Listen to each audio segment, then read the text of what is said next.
Dennis Prager here. Thanks for listening to the Daily Dennis Prager Podcast. To hear the entire 3 hours of my radio show, commercial-free, every single day, become a member of Pragertopia. You'll also get access to 15 years' worth of archives, as well as the daily show prep. Subscribe at Pragertopia.com. Want some whiskey in your water? Sugar in your tea? What's all this crazy question they're asking me? This is the craziest party that could ever be. Don't turn on the lights, cause I don't want to see. Mama told me let's go. Welcome to the Dennis Prager Show here on the Salem Radio Network. Dennis is a little under the weather today, again. I'm sure he's getting better very quickly, but in the meantime, he has asked me to hold down the fort. Bob Frantz coming to you live from Cleveland, Ohio. My home base is AM 1420 The Answer. That's 1420 AM The Answer in Cleveland. My program is called Always Right Radio on alwaysright.us online. You can check it out there. But this is the ReliefFactor.com studio hosting the Dennis Prager Show today. It's good to have you with us. Believe it or not, I'm not going to start the show with abortion today, although this continues to be the defining issue of the moment. This continues to be the most important conversation that is happening on the political stage, on the cultural stage, on the societal stage, on the big tech stage. It continues to be because of the leak, of course, of the draft opinion from Justice Alito indicating that the court is ready to overturn the 1973 ruling. So I've been talking about that on my program in Cleveland, Ohio. I know a lot of other people have been as well.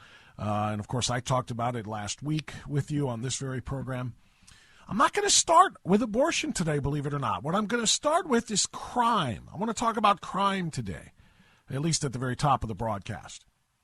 What do I mean by crime? Well, I'm talking about the crimes that are being committed in the name of maintaining, if not expanding, access to abortion on the part of the American left. Because that's where we really are right now. The issues of abortion, quite frankly, are no longer really up for debate. You know how the left likes to use the words settled science when it comes to things like things that aren't settled? You know, like COVID vaccinations. It's settled science. They're safe and they're effective. There's no adverse reactions. There's no problems that could occur. It's settled science. Quit denying the science. What did Dr. Science say, Dr. Fauci? If you dispute me, you dispute science because I represent science. This is science. Get the vaccine. It's safe. It's effective. The only two side effects, right? The party that likes to say that the science is settled when it comes to climate change. When it comes to global cooling, then global warming, then global cooling, then global warming. That's changing. We told you it's going to be changing. So we screwed up whether it was going to freeze us to death or melt us to death. Point is it's changing, and obviously it's our fault. Science is settled. Never mind all of the contradictory science that says not so much. They like to be the party that says science is settled. Science... When it comes to sex, and chromosomes, and genders, well, it's not really settled there, you see, because, people can defy science, and people can be one thing in their body and another thing in their heads, and science isn't so much settled there. But the party that tells you they're the party of science can no longer dispute or deny what a child is. I mean, the advances in 4D technology, the advances in understanding exactly what stage of development that a preborn baby is in, knowing exactly, almost to the minute, what is developed and when the brainstem forms, when the heart starts beating, when digits are formed on their hands and feet, when their development of their brain, all the feeling of pain, all of these things, it's no longer a question. You're not carrying a caterpillar, and you're not carrying an embryo, and you're not carrying a clump of cells or a blob of protoplasm. It's just more clear than ever before that you are expecting a baby. fact, I don't know too many moms who say, yeah, I'm carrying a fetus. No moms actually say, I just felt the fetus kick. No mom ever said, I just felt a clump of cells develop a different kind of clump and push out from the main clump against the outer wall of my uterus, pushing through to my belly, and look at that. My clump of cells kicked. Nobody says those things. Everybody knows what we're talking about here. So the party of science can't deny truly what a baby is. Even President Joe Brandon acknowledges that when you you have an abortion, you're not just scraping out a blob. You're not just providing a healthcare procedure for the mother. You are indeed killing a child. He used the word. So the idea that we're going to make a judgment that is going to say that no one can make the judgment to choose to abort a child based on a decision by the Supreme Court, I think goes way overboard. So everybody knows, the left even knows it's a child that is being killed whenever an abortive procedure happens, right? So let's get back to the crime. To what depths is the American left willing to stoop? To what depths will the American left go to be able to protect, if not, again, expand and enhance their rights to kill their child?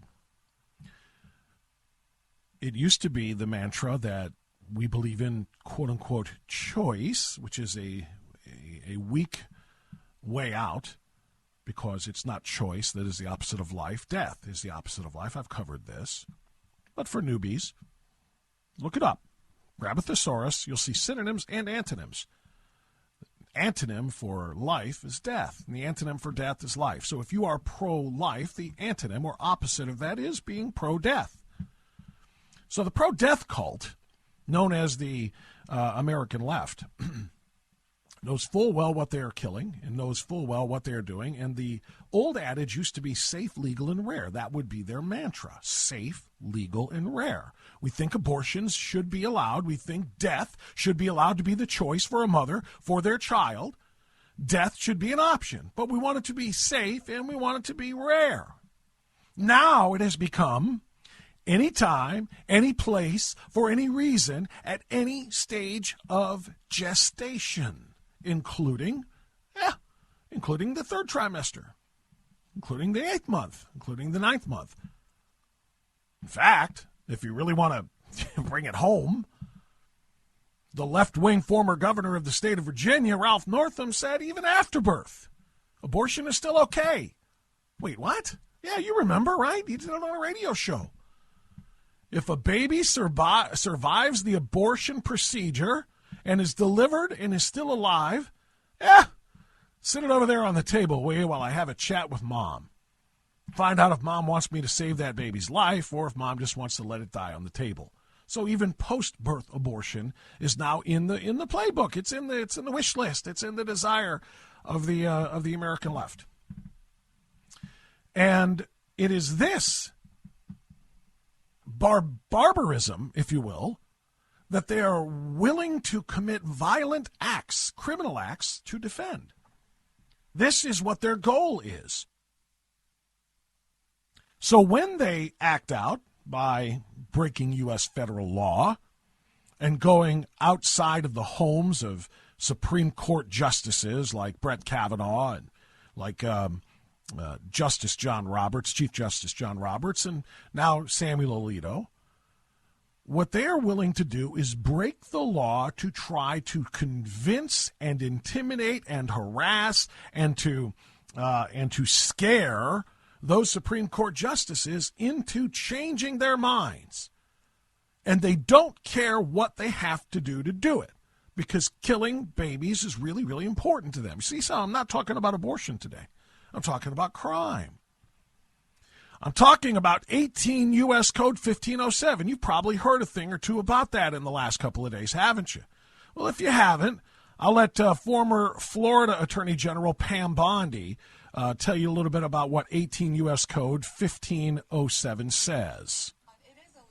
All right, hold on a second. I'm told we just have 1 minute left in the segment, so I'm going to save that. I'm going to play that for you after the break then. But I will give you just a little bit of a teaser on it.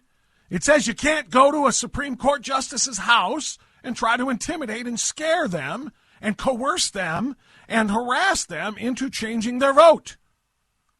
You also can't do it to a juror if you happen to be trying to influence the outcome of a jury trial. You can't do it to a witness if you're trying to influence their testimony that will lead to an outcome of a jury trial.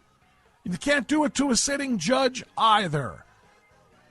That's the reality of it. But is the American federal government, the Brandon administration, the Department of Justice interested in stopping those crimes? The answer is no. I'll tell you more right after this. Barbaric! Many people own coins that have not performed as well as they'd expected. Some own coins that have done better than they expected. Or maybe you just want to cash out and do something else with the money. Markets change, and to understand the current value of your precious metals portfolio, you should get a new valuation. So I'd like to tell you about my friend, and he is, otherwise I never use that term, Nick Rovich. Became my friend because I so admire his honesty and integrity and knowledge of the coin world, of the gold world, the silver world. He's owner of AmFed Coin and Bullion. For over 40 years, Nick has built a reputation for trust and honesty, and his goal is to earn your business for life. Nick won't push you to sell, but when you're ready, I believe he offers the best price, trade, and consignment deals compared to anyone. Right now, Nick and the AmFed team are offering their exclusive coin performance review for free. That's right, free, with a no-pressure guarantee from Nick. Call Nick at 800-221-7694. That's 800-221-7694.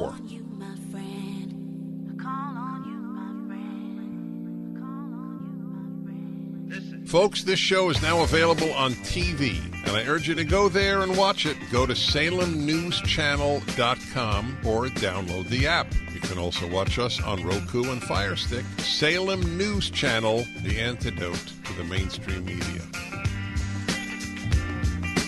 Thank you very much, Dennis.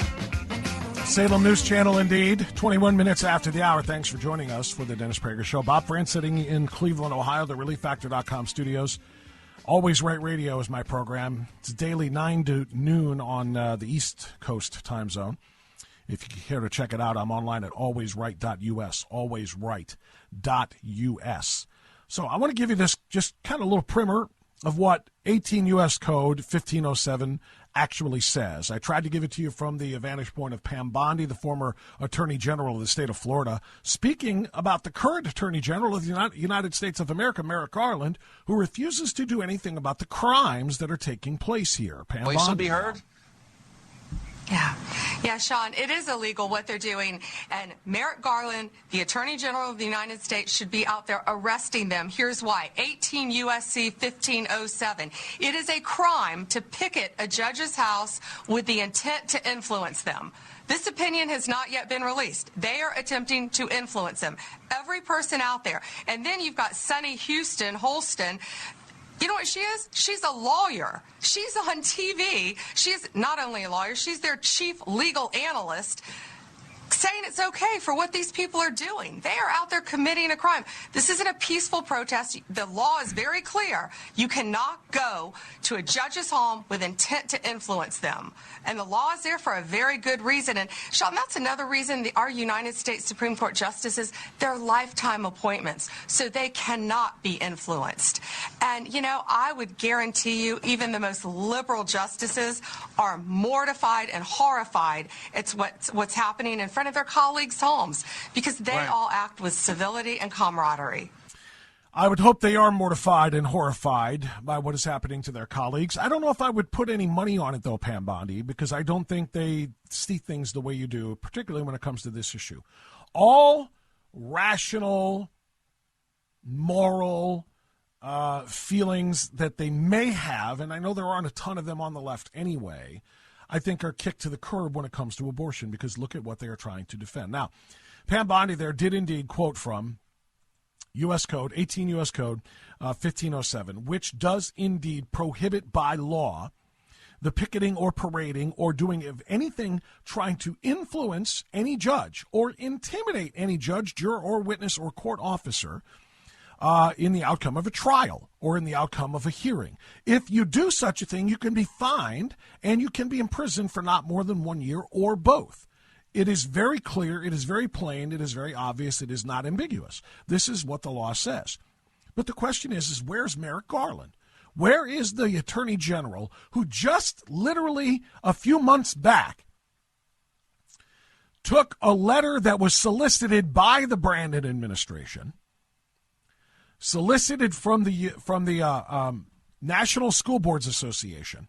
They asked them to send in a complaint about unruly parents at school board meetings so that they would then have the reason or have a justification to sic the FBI on parents to shut them up about critical race theory, about SEL, social emotional learning, about CSE, comprehensive sexual education. These parents need to be shut up, and they need to be shut up now, the Biden administration believed. So they solicited this letter from the School Board Association to Biden, who then quickly handed it off to Merrick Garland, the Attorney General, who quickly dispatched the blue windbreakers to parents' homes, threatening and intimidating them into silence. That same Attorney General will not send any FBI blue windbreakers to the homes of Samuel Alito and Brett Kavanaugh and Clarence Thomas and John Roberts, or Neil Gorsuch or Amy Coney Barrett. No one is going to be busted up and stopped from protesting, intimidating, and harassing in violation of U.S. law these Supreme Court justices, because it might get in the way of somebody's right to butcher their baby with a sharp instrument.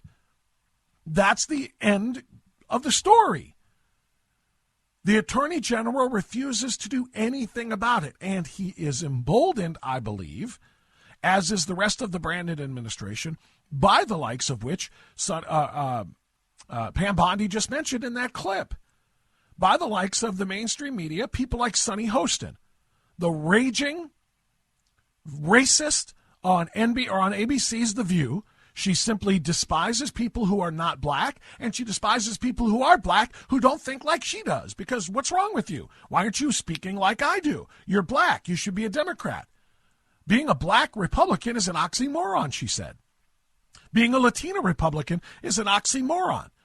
So this raging racist, Sonny Hostin, went on The View and justified and defended the protests and the parading and the picketing and the chanting and the intimidation outside these justices' homes because, well, at least now the justices get the point. She's going to pretend to care about the law here, but then she's going to admit the truth, in which she said, at least now the justices understand that we mean business. I was watching a lot of the protests that were happening outside of some of the justices' homes, and my understanding is that Justice Alito has had to go into hiding because of this, draft opinion that was leaked. And while I think it is terrible that a justice would have to go into hiding. Can't you just hear the sadness in her voice when she says that? It's terrible that a justice would have to go into hiding. No, you think it is great that a justice has to go into hiding. Why? I think it is really clear to the justices now that, as Anna mentioned... Because you made your point. Now it's really clear to them how serious we are.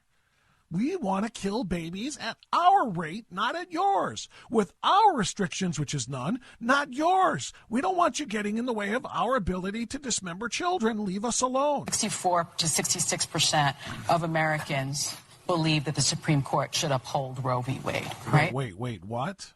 Did you want to repeat that very easily disprovable lie again?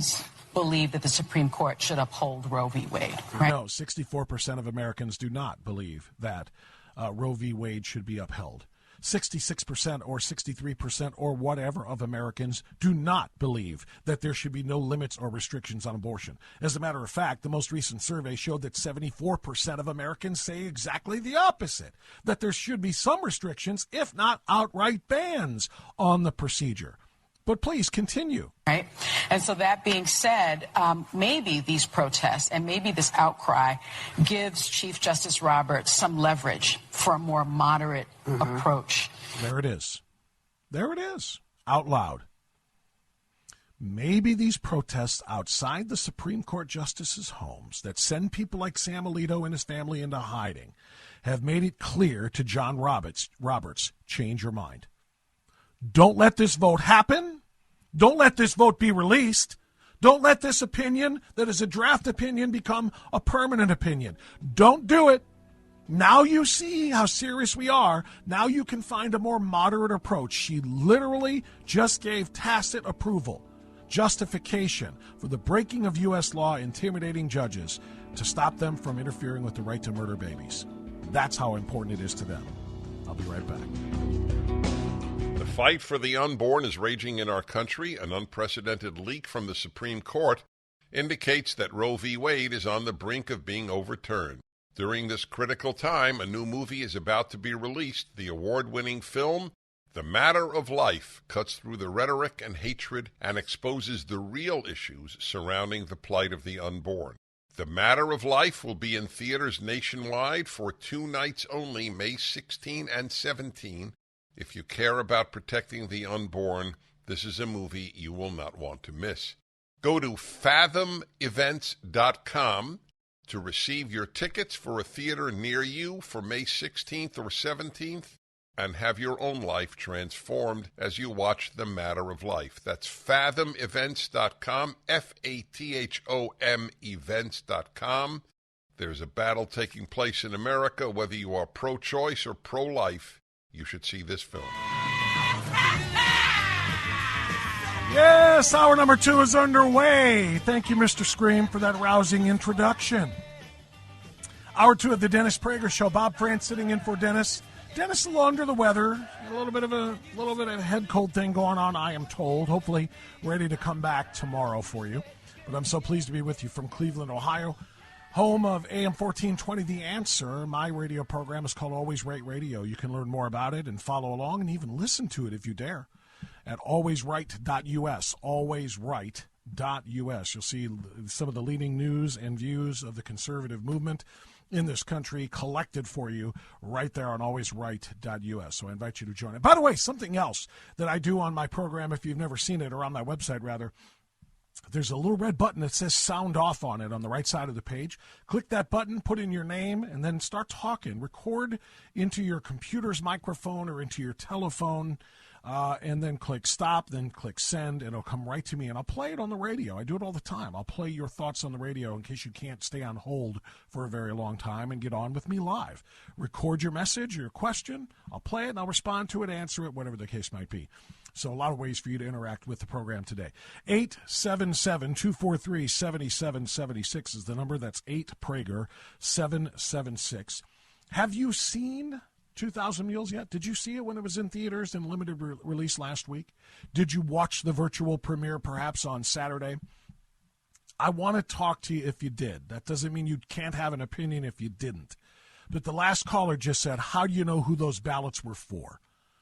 And the answer is, come on.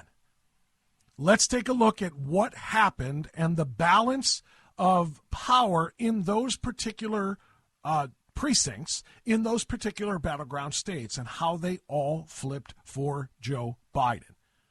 The other thing a lot of people have said, and Dinesh D'Souza, real briefly, because I'm going to go to the phones on this, but Dinesh D'Souza is being very active in social media in responding to critics of 2,000 Mules, saying, hey, the law says in some of those states that a person can deliver another person's ballot to a ballot box if that person is infirm or is incapable for whatever reason of getting to drop off their own ballot box, as long as it's a family member.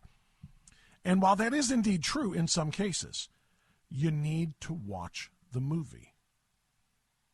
Because then you will ask yourself, how many people do you know that have 15 infirm members of their family that need to have their ballots delivered to a drop box, but not just one drop box, but dispersed over multiple drop boxes in the same city, and done so under the cover of darkness at 3-4 o'clock in the morning? All of the video and all of the forensics point to the reality here. And Dinesh D'Souza is responding to these things as the best he can. In an article published on Wednesday last week, PolitiFact said, a documentary by Dinesh D'Souza, a far-right commentator, as if that somehow discredits him. Furthers the myth that something sinister occurred with mail ballots during the 2020 election. D'Souza told Fox News that Mules delivered 400,000 illegal votes. Experts say the evidence D'Souza points to is inherently flawed. D'Souza's argument ignores that in many cases it is legal to drop off a ballot,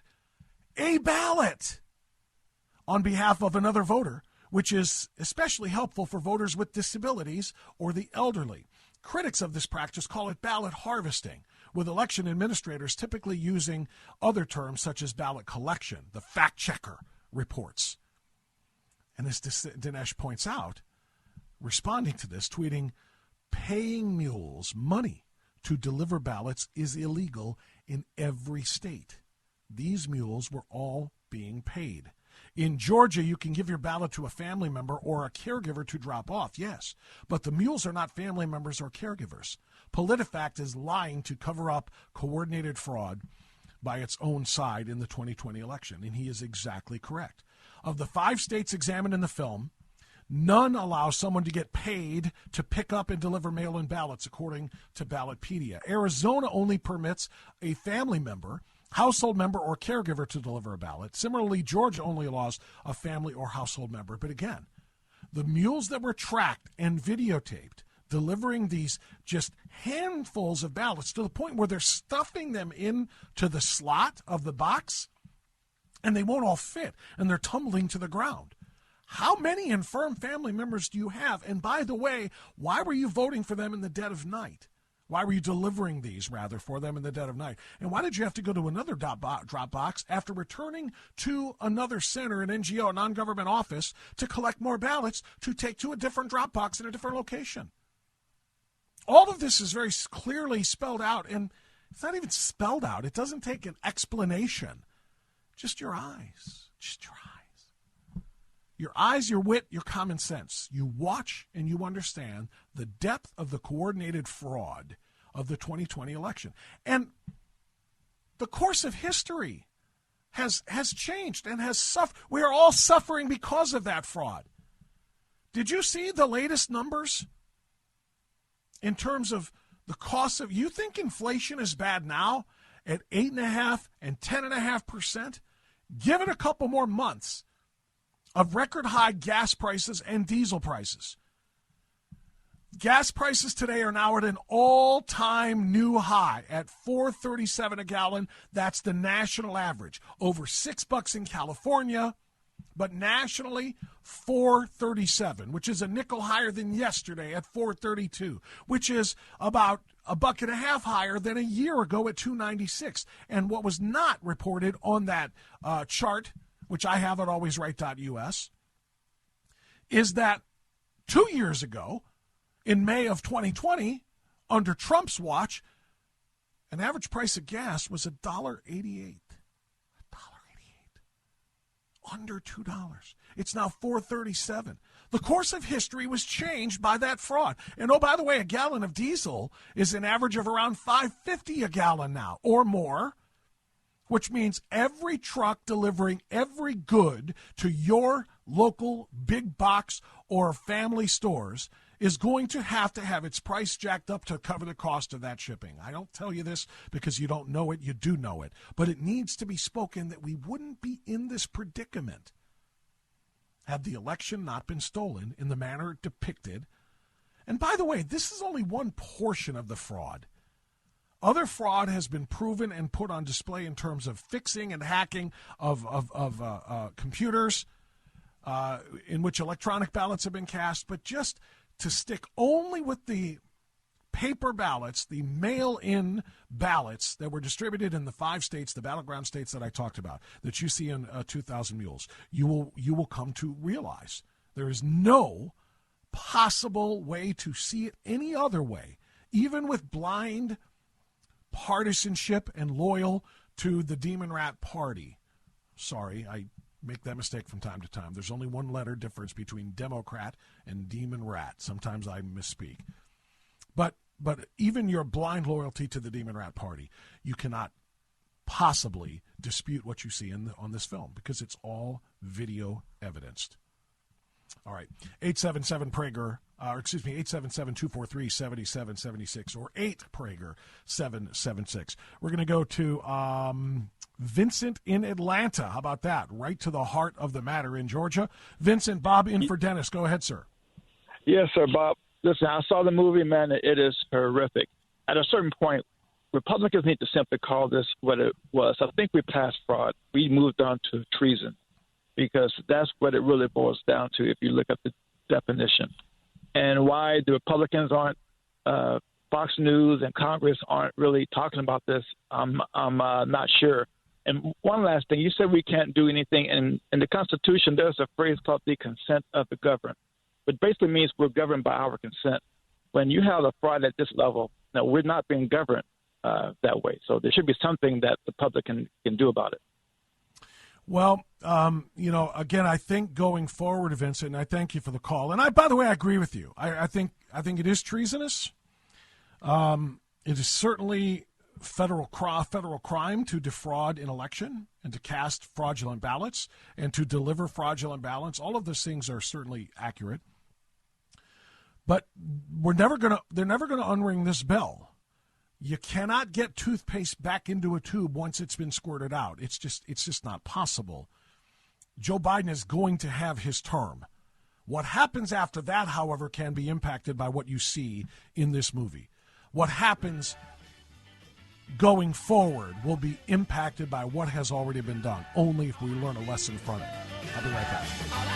In November of 2020, the Democrats were up to no good. Apparently, they were planning to pull off some degree, maybe decisive degree, of election fraud. Well, they might have been caught. Find out what they did and how they did it in the new documentary film called 2,000 Mules, directed and narrated by renowned filmmaker Dinesh D'Souza, and executive produced by Salem Media Group, with research from truethevote.org. 2,000 Mules tells the story of those who tried to hijack a presidential election. You'll see actual video surveillance tapes. You will see how their cell phones were tracked to box after box as they got paid to carry out this illegal scheme. Watch the movie and decide for yourself. Attend a limited release premiere of 2,000 Mules on May 2 or May 4. Check your local listings and get your tickets today at 2000mules.com. That's the number 2000mules.com.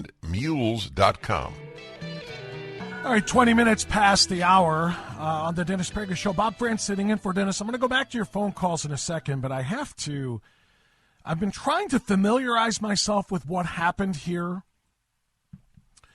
in what apparently is just an absolutely brazen display of anti-Semitism on behalf of a German airline, the Lufthansa airline. You probably only know that airline from the movie Goodfellas and the story of Henry Hill and the robbery of that airline back in the 70s. But Lufthansa is now being highlighted for an entirely different reason. According to multiple reports, including one from the organization Agudath Israel of America, if I'm saying that correctly, more than 100 Jewish passengers were not allowed to board on a connecting flight from Frankfurt to Budapest last week due to a mask dispute.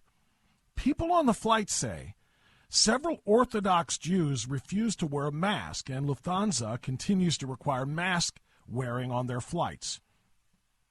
But instead of just punishing those men and not allowing them to fly for violating their mask orders, the airline allegedly wouldn't allow any visibly Jewish person to continue on their journey, punishing everybody who might be Jewish for the actions of some people who happen to be Jewish who refuse to wear their masks on the plane. This is a report from CBS 2 in New York. Let's see if we can make flight that had originated out of JFK Airport.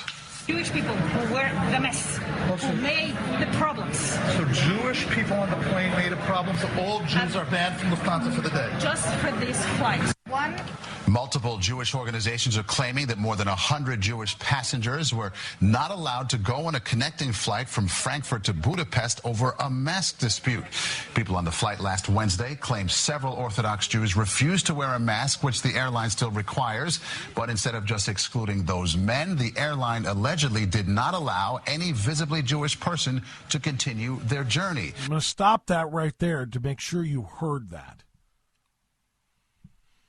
The airline stopped any visibly Jewish person from continuing their journey. What particularly defines visibly Jewish? And how on earth can this possibly be seen as anything other than blatant racism and anti-Semitism?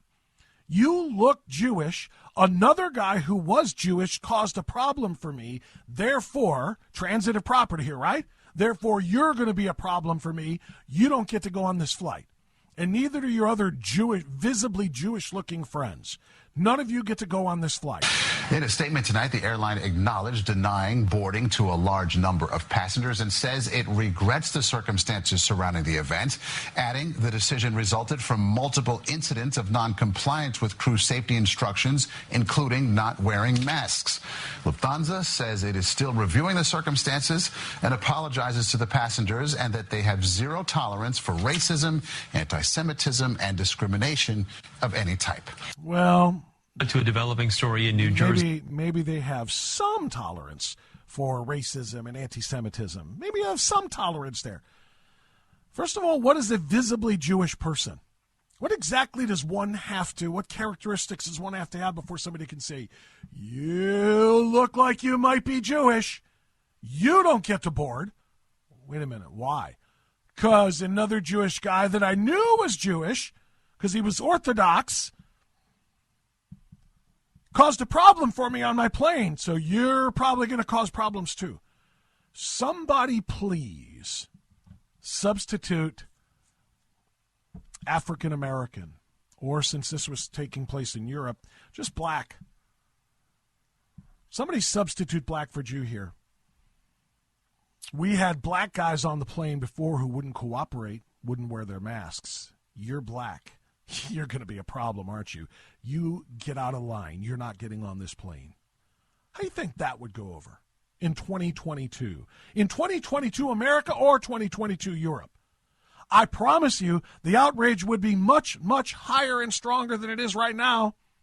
Because apparently even a German airline in 2022 singling out and determining what an ethnic or what a visibly Jewish person looks like and what their personality might be like based on their Judaism or their Jewish ethnicity or race. Apparently that's still okay. I mean, this is beyond outrageous. A couple of updates here. With mainstream media starting to pick this story up, and it just became presented to me about an hour ago. I've been trying to process it ever since and gather the facts. Lufthansa has issued the following apology and statement. Unfortunately, they are still referring to denying the large group, when in fact they were denying specifically several dozen Jews on the flight. They were not allowed to board despite not being a part of any group other than just being Jewish, potentially, or maybe visibly. Lufthansa regrets the circumstances surrounding the decision to exclude passengers, not Jewish passengers. How about Lufthansa regrets the circumstances surrounding the very specific anti-Semitic judgments made against a group of people who looked like other people who caused us problems with our mask requirements? Lufthansa sincerely apologizes for that. What do you think? Think that might help a little bit?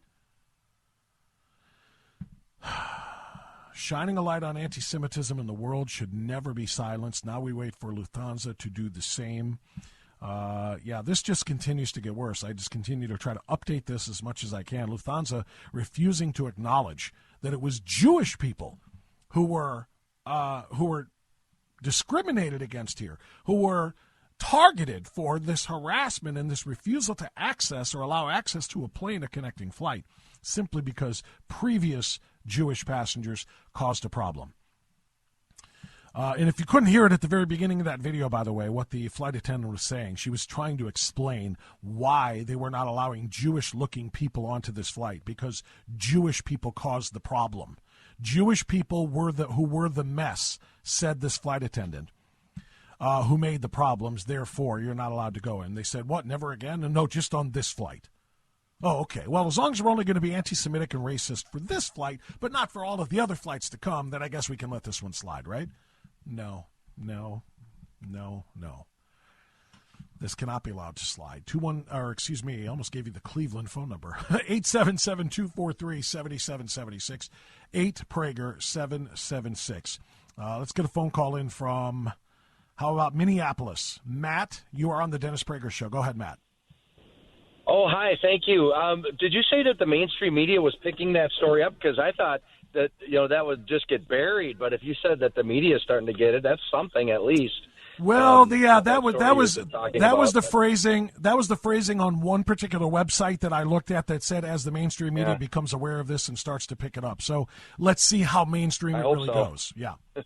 Right. Anyway, reason for my call. I did just see the movie. It was amazing. The tracking and the pinging of the phones, and then how a lot of the mules were our suspect. You know what, Matt? I may have done you dirty here. I took your call too close to a break. Stay there. We'll come back to you right after this. Slip sliding away. Oh, I hope it's not. Slip sliding away. It feels like it is sometimes, doesn't it? You know the near destination. Our country, our culture, our democracy. Sometimes it feels like it's slip sliding away. But we will not go down without fighting for it, battling for it, and whatever way we have to. Welcome, hour number 3 of the Dennis Prager Show. Bob Frantz sitting in for Dennis, who's a little under the weather, hopefully better by tomorrow, and back in the big chair to entertain and enlighten you. Meantime, I'm in Cleveland, Ohio, the ReliefFactor.com studios of AM 1420, The Answer. I just to follow up on what I ended the last hour with, it's not an easy watch, but it's not like it's some graphic horror film. It's 5 minutes of testimony from a former abortion provider who wants you to know exactly what happens when they perform this quote-unquote healthcare procedure for a woman. It was stated in Congress. This was testimony before Congress. It aired on television. It was before the Judiciary Committee 3 years ago now in 2019. And it's the reality. Because what I say is, this is what the left is fighting so hard to defend. Once you see what the reality is by listening to this 5 minutes, this 5-minute explanation from this doctor, this former abortion provider, see if you can defend it. See when you hear the reality of what this barbaric torture and murder of a procedure really is. See if you can defend it. That's all I ask. Go to my website, alwaysright.us, and educate yourself. Just prepare yourself before you do it, because it's probably going to make you sick to your stomach. Again, it's only testimony. It's only words. There are no graphic images, no pictures, no videos, other than the video of a man sitting before Congress, before a committee, and giving his testimony. That's it. I challenge you.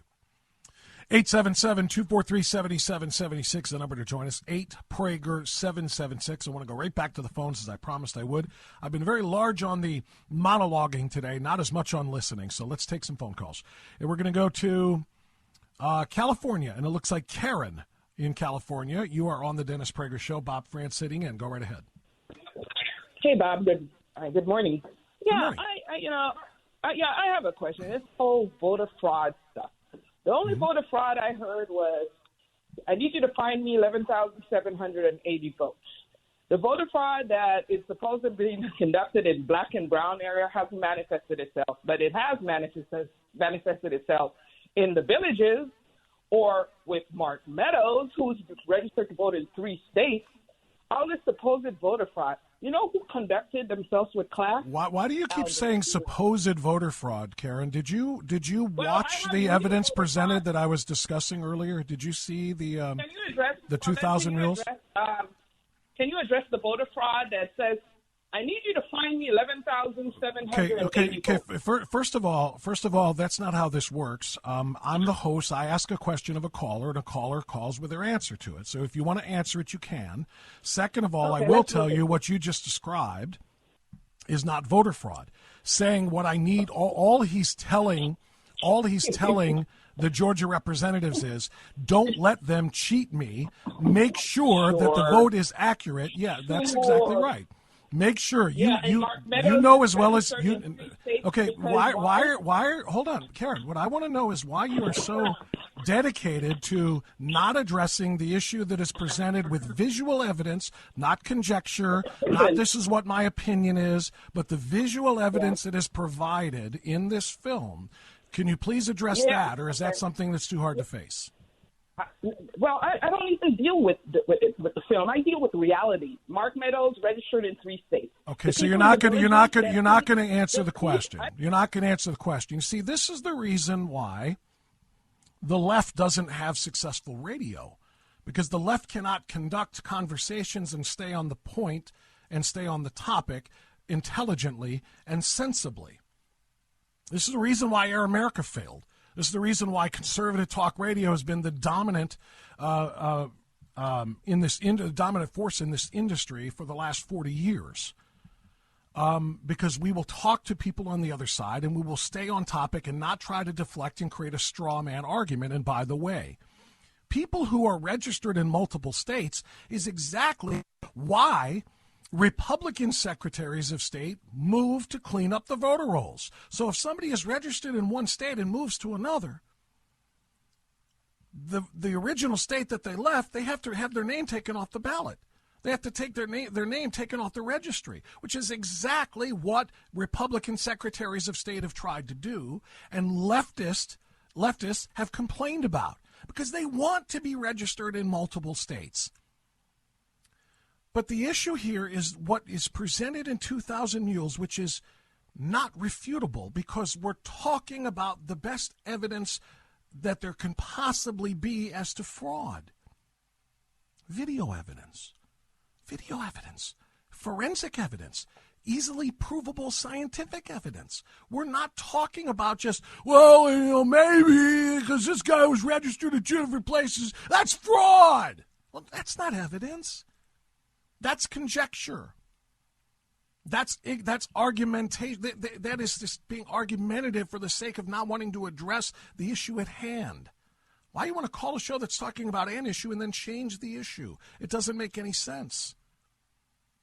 The reality is that hundreds of thousands of illegal ballots were cast by collectors or harvesters and then given to mules, and then those mules delivering them to drop boxes, which were unmanned. And then all of those votes counted in all of the key battleground states that needed to be won, the blue line, if you will, that Joe Biden and the Democrats had to hold in order to try to stop Donald Trump from getting reelected. And that's exactly what went down. It's not disputable. What's troubling about this, when I hear from a leftist caller like that, who doesn't want to talk about the situation at hand, so she creates a straw man argument and diverts attention to something else, is they're not even arguing that what is presented in the movie isn't true, because it's impossible to refute. They're just trying to say, well, you don't know whose names are on them, so maybe those were Trump votes. Right. Because hundreds of thousands of Trump votes in leftist-dominated blue areas were being delivered in the dead of night at 3, 4 o'clock in the morning to dozens of different drop boxes. Because that's about as believable as, it was 2 a.m. and I was coming back from Subway, because I just really was craving a good 6-incher from Subway, you see. I had to have one at 2 o'clock in the morning. It was 17 below, I know. But, and I didn't want to Uber my way over there. I walked at 2 o'clock in the morning to Subway. And I was just coming back at 17 below, 17 below temperatures. at 2 o'clock in the morning with my sandwich, you see, and these two guys in red MAGA hats yelled out, "Hey, this is Trump country." And then they poured bleach on me because they happened to be carrying bleach at 2 o'clock in the morning, 17 below temperatures in a very leftist, urban, Democrat area of Chicago. Two white Trump supporters came there and they were also carrying a noose, you see. They had a noose just in case they ran into at 2 o'clock in the morning, a gay black guy coming back from Subway on his way back to his place, you see. They just in case they ran into one, they wanted to have a noose ready and some bleach, you see. And then they yelled at me, and they poured it on me, and they put the noose around my neck, and they said, "This is Trump country." And I got out of there, and I went home. And then I left the noose around my neck the entire time till I could call some people and tell everybody what happened. Because the Jussie story is exactly what people like Karen in L.A. or wherever it was want you to believe happened in 2000 Mules. All of those Trump supporters out there at 2 o'clock in the morning loading up the ballot boxes in liberal Democrat areas, in highly urban areas with majority-minority voters. That's what happened. Yup. They were carrying nooses and bottles of bleach and dozens of ballots for Trump and stuffing ballot boxes with them. Yeah, that's exactly what it was. And apparently they weren't very good at it because if they were, well, then maybe Biden wouldn't have won all of those areas, catapulting him to victories in the battleground states that led us into the Brandon realm in which we all exist today. I'll be right back. Dennis Prager here. Thanks for listening to the Daily Dennis Prager Podcast. To hear the entire 3 hours of my radio show, commercial-free, every single day, become a member of Pragertopia. You'll also get access to 15 years' worth of archives, as well as the daily show prep. Subscribe at pragertopia.com.